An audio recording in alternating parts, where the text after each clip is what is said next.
Good day, welcome ulit sa Tagalog na Math. Andito tayo sa second part ng ating operations of rational numbers, okay? So ngayon, ang pag-usapan naman natin ay ang pinakamabilis na topic lahat. Ito ang magiging, siguro ito na pinakamabilis na video ko sa lahat. Multiplication and division of fractions, okay? Napakabilis lang niya, napakadali niya. Wala kayong problema sa kanya. Okay, so punta na tayo sa ating white background. Liliitan ko na ang aking sarili. Okay. So, let's talk about operation of rational numbers, specifically multiplication and division of fractions. So, pinakamabilis to. Punta muna tayo sa multiplication. So, multiplication ng fraction, ang kailangan lang nating tandaan, multiply ang numerator sa numerator, denominator sa denominator. Okay? So, let's have 3/4 multiplied by 5/6. Okay, we have 3/4 multiplied by 5/6. Sabi nga, tandaan, paano tayo nagdi-divide? Nag-multiply, rather. Numerator by numerator, denominator by denominator. So, 3 times 5 is equal to 15. 4 times 6 is equal to 24. And then, tingnan, meron ba siyang lowest term? Kung meron, i-reduce sa lowest term. Pwede natin siyang divide sa 3. So, the lowest term would be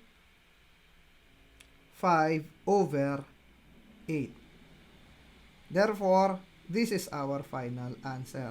3/4 times 5/6 is equal to 5/8. Ganun lang siya kabilis. Multiply the numerator by numerator, denominator by the denominator. Paano daw kung may sign, di ba? Paano kung may sign? Sabihin natin, yan, 1/2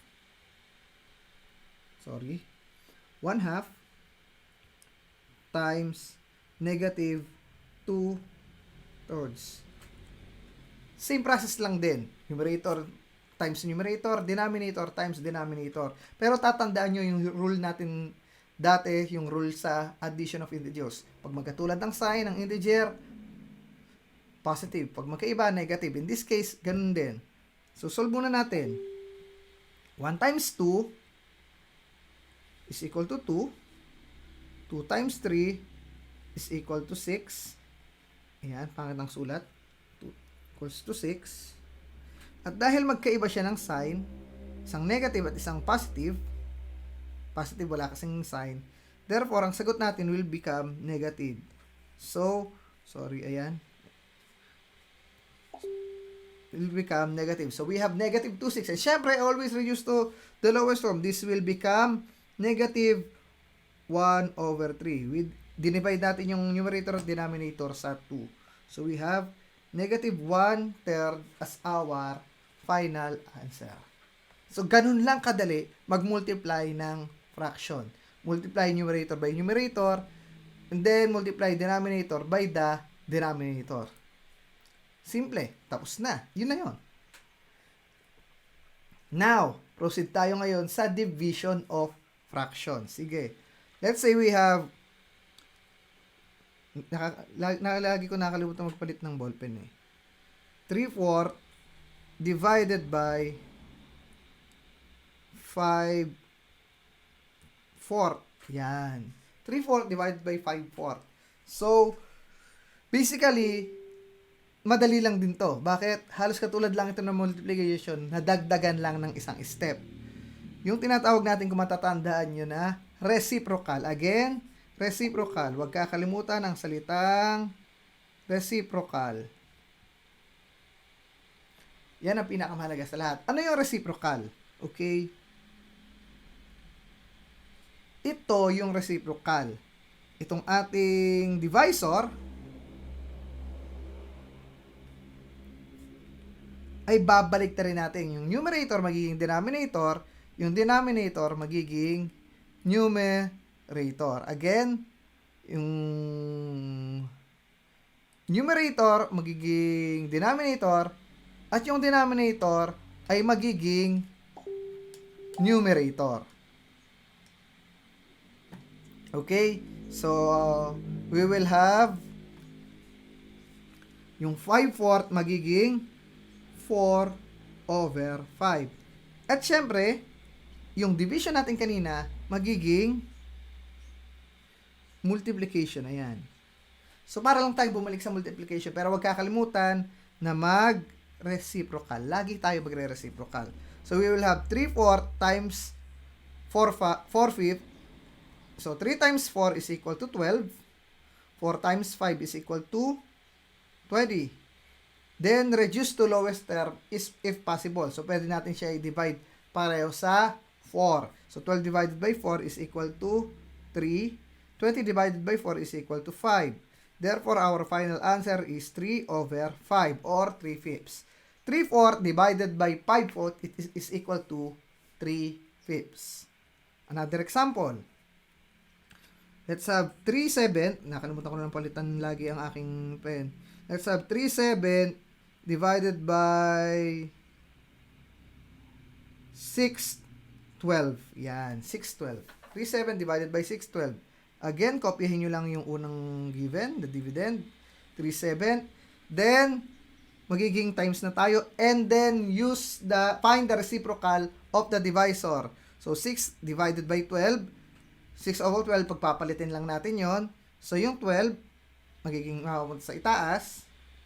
At yung 6, makapunta sa ibaba. So, we have 3 times 12, 3/7 times 12/6. So, pwede natin yung sarap. 3 times 12 is equal to 36 divided by 7 all over 7 times 6 is equal to 42. Excuse me. 42. We can reduce this to its lowest term. So, saan natin siya i-divide? Pwede natin siyang i-divide sa 6. So, try natin i-divide sa 6. Magiging 6/7. Therefore, ang ating final answer is 6/7. 3/7 divided by 6/12 is equal to 6/7.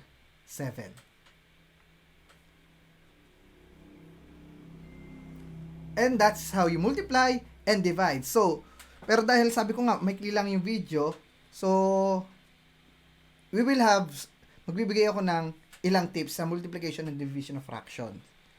Okay. So, tips. Let's say you have the given 3/4 times 5, 6. Okay. 3/4 times 5, 6. So, madali, sasabihin natin madali yan. 3 times 5, 15. 4 times 6, 24. Tapos, saka pa lang tayo mag-lowest term. Ang isang paraan para mas mapabilis ang ating pag-lowest term is tinatawag nating cancellation or lowest dito. Yun nga, sorry. Or cancellation, okay? So, cross cancellation. Pag sinabi natin cross cancellation, para tayo naglo-lowest term. So, for example, look at our example. We have 3 and 6. Ang 3 at 6, pwede nyo silang i-divide sa isang number. So, yung 3 at 6, pwede mo silang i-divide pareho sa 3. So, pag dinivide mo yung 3 sa 3, magiging 1 na siya, at yung 6, magiging 2.